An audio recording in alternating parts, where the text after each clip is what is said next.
Bienvenue dans notre méditation, Sa grâce nous suffit. Le titre est Solidaire et sensible.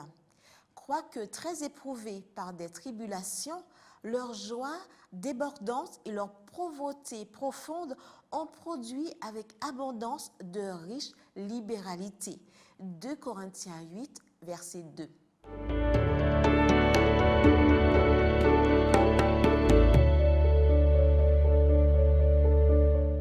Dans 2 Corinthiens 8, l'apôtre Paul encourage les saints à soutenir financièrement les pauvres de Jérusalem.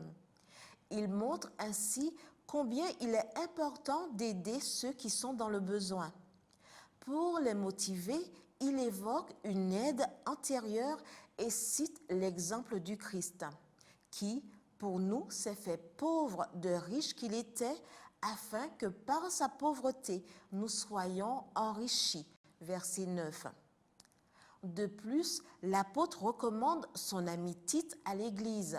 Voir le verset 6, ce jeune pasteur et compagnon dans la lutte pour la propagation de l'Évangile. 2 enseignements sont mis en évidence dans ce chapitre. Premièrement, la solidarité.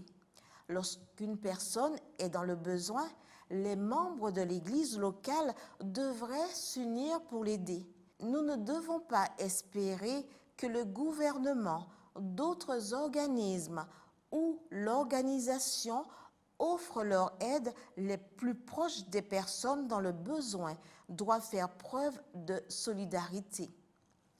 Deuxièmement, la sensibilité. Celle de Paul envers son ami Tite qu'il reconnaît et recommande comme un fidèle collaborateur. La solidarité est l'adhésion ou le soutien inconditionnel à la cause ou aux intérêts d'autrui, en particulier dans des situations difficiles.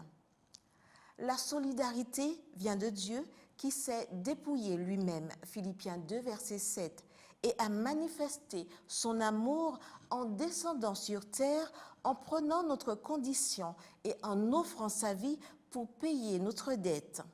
Il a abandonné tout ce qu'il possédait afin que nous, les pauvres, nous puissions être enrichis par lui.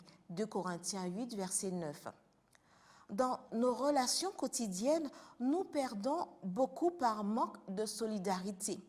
Certains restent prisonniers de leur égoïsme sans se soucier des besoins de leurs prochains. Et de cette façon, nous ne remplissons pas la mission ni ne suivons l'exemple que le Seigneur nous a laissé. Si Dieu est notre Père, alors nous sommes frères et sœurs et nous dépendons les uns des autres pour être heureux. Celui qui veut transformer les hommes doit d'abord les comprendre. C'est seulement par la sympathie, la confiance et l'amour qu'on peut atteindre et les relever. C'est là que le Christ se révèle le maître des maîtres. Lui seul, de tous ceux qui ont vécu sur cette terre, a parfaitement pénétré l'âme humaine.